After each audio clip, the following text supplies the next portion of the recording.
All right, guys. We're in the weekly cup. It's the quarterfinals. And we've got Gummio in the bottom left side. He just had a bit of a nasty series versus Eric, but he managed to get through 2-1. His opponent, Astrea, also just had a close series versus Uthermal. This is a stacked bracket today, and this is the most creative, fun side of the bracket. Gummio is an incredibly creative player. He even tried to play mech in Gamers Without Borders on the weekend. Unfortunately, he did not qualify for the $400,000 Gamers 8 tournament that's coming up in Riyadh in a couple of months' time. But the fact that he brought mech out and tried to make it work versus Classic it just shows his willingness to experiment, be creative, and show us cool new things, you know? Sometimes people just want to see, what a silly guy, he's handicapping himself. We just want to see people win. But let's be real. Let's be real, you know? I think it's fun to watch the people who do a bit of stylish stuff, who are entertaining and not just trying to necessarily be the best of the best. I'm thinking of like in fighting, you know, in MMA, you've got the guys who wrestle a bit, and they could be very, very fun. But then you got guys who do a bit of capoeira and just YOLO. And you're like, well, that's really dangerous and dumb for your health and success. But also, I appreciate your madness and the fact that you're willing to put your health on the line for our entertainment. Speaking of putting your health on the line for our entertainment, what is that? Guys, did he start a third Nexus at 2 minutes into the game? What in the hell? What in the hell? Seriously. Oh, my lord. Oh, man. Oh, man. Gummio is not scouting, though, so he doesn't know about it, but he's doing factory into extra barracks, so good chance of a very quick 2-base push. Now, I think Astrea is going to play his no tech build. What do I mean by no tech? I think he's going to go Robo, and he's just going to go a ton of unupgraded gateway units and try to defend with his economy advantage. If Gummio gets too eager when he sees this quick third up and pushes in really early, he could lose just by getting swarmed. But if he builds a critical mass of units with stim, combat shields, widow mines, or siege tanks, unupgraded gateway units, what's the term I'm looking for? Oh, they suck balls. That's the word I'm looking. They're terrible. They're not good, guys. It's really, really bad. If you're out there and you're like, the gateway units are so good. Yeah, when they have like 6 Marines, sure. But not when they have 20 with stim and combat shields. You know, your upgraded gateways aren't doing that good. When they've got Marauders in front, even worse. Concussive shells, even worse. Hellion comes in, gets a probe. Already a bit of delay on the mining. So that is effective. And there's only 1 Stalker, 2 Sentries out. So he really doesn't have anything to deal with this. He's gonna, there we go. Stalker will warp in, but that Hellion's gonna get probably 2 more probes, I would say. I like the way he pulls the weak ones away from their Hellion, trying to limit what it can focus on. And he does get a 3rd. Nope, just 2 probes. That's not too bad, but a nice disruption, and sees, okay, you're playing Gateway Robo. So as I said, he has a build, Astrea, where he goes Robo units and unupgraded Gateway units, and he'll basically just have a few Immortals and then Colossus, and he'll just try and kill the Terran while the armies are medium size, before the fact that he doesn't have Twilight or Forge upgrades kicks him in the butt. And, oh man, there's no shield battery yet. That is an issue, because this army is coming very early. The Cyclone's going to counterattack on the left side. That's interesting. And the Marines trying to come forward. They're going to shut down that hallucination. Oh, okay. So Astrea's going to move his whole army forward. The Cyclone's going to annoy him. If he doesn't have warp-ins available, that's going to be unfortunate. The Cyclone could get 4 or 5 probes here. Already gets 1. And he's going to warp in a Zealot, which doesn't really deal with a Cyclone, but the Stalker will chase it down. And good micro for Gummio so far. He's going to be able to get, like I said, 4 or 5 probes easy. He might even get 7. This is actually wild. He's going to get 7 probes. This is really bad for Astrea. Oh, man. Oh, he does let it lock onto the Zealot. That's a slight miss micro because he was trying to push over there. He does get force fielded. How many Marines went down? He only lost 5 Marines this game. Oh, my. Oh, me. Oh, my. This is a really funky position right now. Astrea force fields a few more times, but he only kills 2 of those. He's got a lot of gateway units in the model on the way. I think Gummio needs to go home. He's building a 3rd on location. Oh, but Gummio, he's going to go stim on the sentries. He gets 1 of them. But look at this, is what I'm talking about. They're just a massive unupgraded gateway units and an economy advantage. So the Terran feels like they have to attack into the economy advantage, but it gives an engagement to the Protoss player who really wants to fight right now because their tech is so late in this game. So Astrea actually wants to engage. He's going for Colossus, and don't be surprised if he goes 6 gates. But Forge goes down. Twilight, he changes his mind. He goes Twilight and Forge. Okay, so he's not going to get stuck on tech. He feels like, okay, he's probably going to have to turtle up. Gummio, that is. I can also just go to the next stage and be ahead. Scan does take out the Observer. Really nicely done. Sees a lot of barracks in a 3rd command center, though. So Astrea's got great awareness. He's going to build pylons to make sure he can't get dropped to death since he saw that the starport was already on a reactor. He knows that drops could be surprising him. And look at that pylon there. He'll build a pylon up here. He'll probably build another pylon up here, and then one here as well. Getting a nice ring of vision. Can the drops get in just before the pylon's finished, perhaps?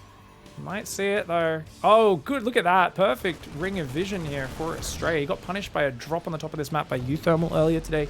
He's not going to make that mistake again, man. And, okay, cancels the pylons, realizing those would be free kills. Did he rebuild them, though? The answer is no. He's building a cannon and a battery. And he's got some stalkers here. He can shut this drop down if he gets underneath it. But Astrea, a little too slow to get on top. Still damaging a medevac, getting 2 Marines. That ain't bad. He's got 6 gases, 68 workers. Colossus, Blink. He'll go into charge right after Blink. I wouldn't be surprised if he queues that up like 30, 40 seconds before it's done. Because obviously forgetting charge would be awful. Your Blink's already pretty late. More pylons are building. Dark Shrine is really cute. In this game, it's... Yeah, that could actually hit a beautiful moment where Gummio is finally like, okay, let's attack. Let's punish this greedy Protoss. Let's get over there. And then if a single DT goes into each base, then Gummio is going to have no detection except the scans. It gets caught dropping mules too constantly, which he's been fantastic at so far. He could be in big trouble. Ghost Academy's on the way for Gummio. Second Forge on the way for Astrea. Astrea says, mate, I've been a greedy boy. It's your job to punish me. Now, he doesn't have a 4th on the way, so he's not continuing the economic advantage. I think that's just a good, mature decision. I think it's like, dude, I've mined so much more money. Terran can get ahead of me on workers now. And actually, Gummio's worker count is kind of obscene. He's at 73 workers with no 4th command center. It's definitely more than you need. The reason why Terrans like to do this is because until you're maxed out, you've got like 2 SCVs building depots. You got one building a 4th command center, one building turrets, one building a 2nd factory or starport. You know, there's always like 5 or 6 SCVs that aren't really mining. So going 6, 7 SCVs above the 66 workers actually just gives you that little bit of buffer. Charges on the way, 2-1 upgrades. Blink Dark Templar already building. And that Widowmine does get a bit of a boomy boom. There's only one observer on the map. It's on the top side. Did you warp in a backup? And yes, guys, you just heard correctly. Astrea is playing with the Diva voice pack on. This man's an absolute savage. He's going to drop some DTs in the main. I would have liked him to just run them in. Showing the Prism brings Gummio's attention here. And, I mean, it's cute because he wants to micro and save them with the Prism, do hot pickups to avoid the scans and stuff. Look at that. He jukes to the south and then goes north with the Prism. Very clever move. Does lose that, but... Oh, he's still got a DT. I was like, how's he got this much damage? He didn't kill that many SCVs. Yes, he did. Gummio didn't notice the DT that walked in the 3rd. Oh, this is a disaster. The Prism does get shot down, but that Dark Templar completely ignored and an army on the front. Oh, this is so bad for Gummio. Everything is falling apart for him right now. The Dark Templar and the Natural, finally a scan comes in and cleans those 2 up. This guy on the 3rd has got 19 kills. And he is right now a serial killer who is in basically his equivalent of a ball pit. For those who don't know, Dark Templar, basically they find, the Protoss find like the Jeffrey Dahmers, the, you know, all those sorts of real psychopaths, the Ted Bundys in society. And they basically give them an invisibility cloak, a big old scythe or a big dagger. And they say, hey, go stab stuff just as long as they're not our things. And the Jeffrey Dahmer, Ted Bundy Protoss are like, what? You're giving me permission? And they're like, yeah, we endorse it. We're just going to weaponize our psychopaths. And the Dark Templar get in there. And that one had a very happy life. Yes, he got taken out, but 21 kills later. He's definitely happy with that. Widowmine's getting taken out by Disruptors. Trying to hold back the charge. Astrea's got to be careful with the Disruptors. He's running his balls into the dangerous position. Gummio with some very good spreadies, but there's just too much Protoss there. And that one Dark Templar in the 3rd going unnoticed was absolutely brutal. Well played by Astrea. All right, guys, going straight into game number 2. Number 2. Gummio in the bottom left side of the map. I don't think he scouted this game. Indeed, he did not. And Astrea comes in with a late scout. Just sees the command center going down. And, of course, is going for his own Cybercore Nexus. 2nd gas behind it. I don't think Astrea will try the same build again. Gummio kind of fell into his trap in that last game. You see a fast 3rd, and you assume everything else is standard. You're like, oh, he's probably got Twilight, he's going on this. Remember, Astrea was only on 1 gas at the start. He had a supercharged mineral opening, delayed his 2nd gas, and then didn't really have much tech. It's just a very late robo, 3 gateways, pumping units, and he wants to fight you. If you sit back, do maybe some very light harassment, but build up to a big army, he's going to really struggle because his tech is so very late. But of course, Gumio fell into the trap of attacking into it, saying you can't have a fast third and tech this early. Ha! And, ooh, look at that. Tries to bounce himself in. Doesn't quite get inside.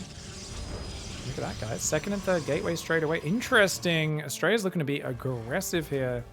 Second barracks coming in after the factory. Gumio doing the same opening as last game. It's pretty solid, but look at this. Look at that, guys. He's going to find the probe. And, oh, probe does get taken out. A little bit of a tell. Does Astrea react? Does he send a new probe out? No. The Adepter's already out here looking for that Reaper, but not able to find it. Because he was also checking for proxy starport, potentially. Third starport, sorry, is on the way, not a third barracks. And a Twilight Council goes down. It's a late Twilight, so... But this is basically the build that Hero did in game 1 versus Bunny the other day, except he built the gateways 30 seconds late.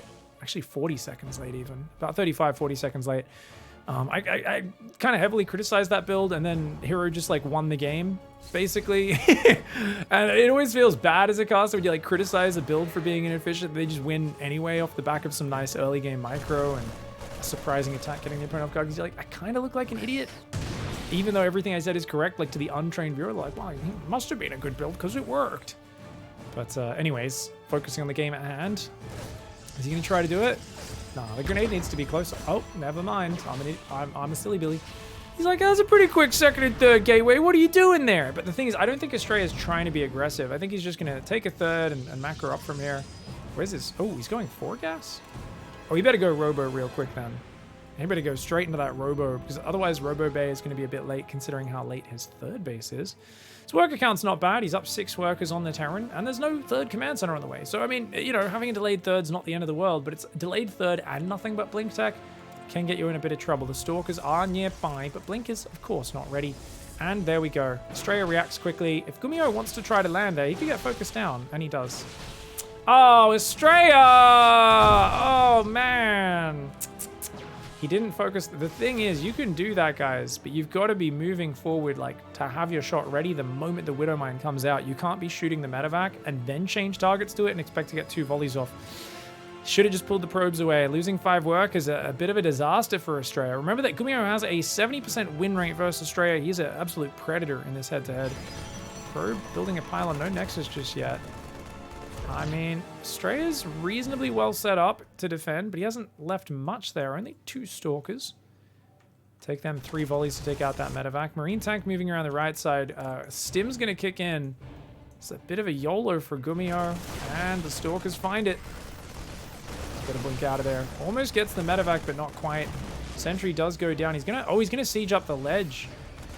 Cute, very cute positioning. Stalkers are gonna have to just blink on top. You don't want to blink into 13, 14 stim Marines. I like that. Blinks forward, gets the medevac. At least that's gonna delay the healing. He's gonna have to rebuild his Cybercore. Widowmine comes in. Looks like it only got a single probe there, and this medevac actually rejoins the push, so not too bad. Gets a bit of healing. Third command center goes up behind it. Nice greed. Oh, no high ground vision. Unless you got to scan. He's gonna scan, but Astrea can blink back. He's gonna blink back. I mean, at least he gets the gateway, I guess, with this scan. So well done by Gumio. Gets out of there. Gets a Stalker or 2. Gets the scan on the gateway. Units lost tab, I think, is pretty good for Astrea, or not too bad considering how sloppy and scrappy that situation was. Obviously, the early 5 probes, meaning it's still in the favor of Gumio.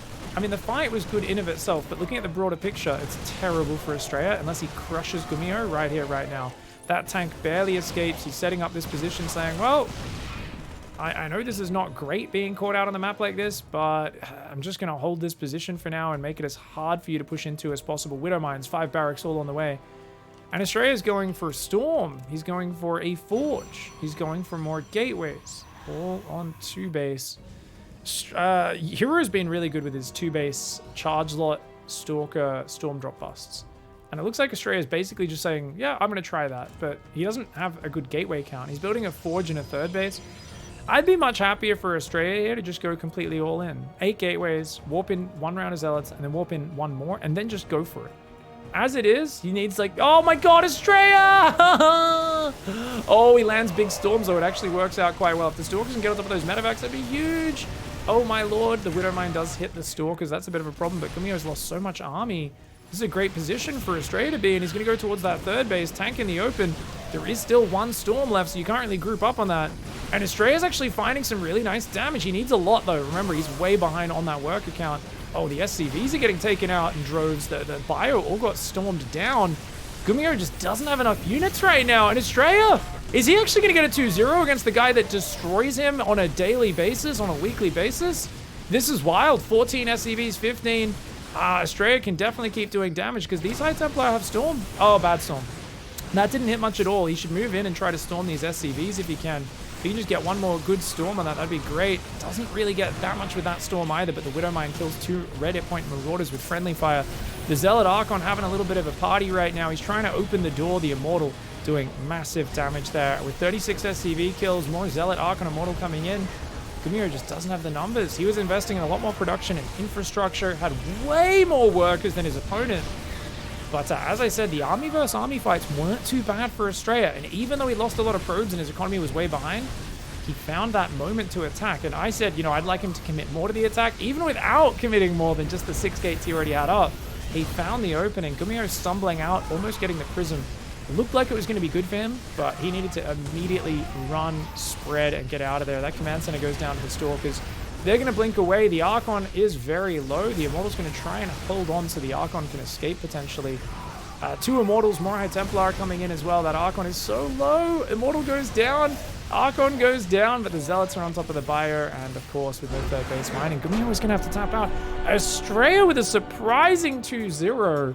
Comes out with a surprise triple Nexus build. Then does a build which, frankly, I thought was very weird. I guess it was not good after his pylon got stopped from going down. Remember that proxy got taken out. He kind of tried to play like a normal game, but then ended up just committing hard to Storm Drop, 2 base Zealot, and he makes it work. Well played, Astrea. GG. Well played.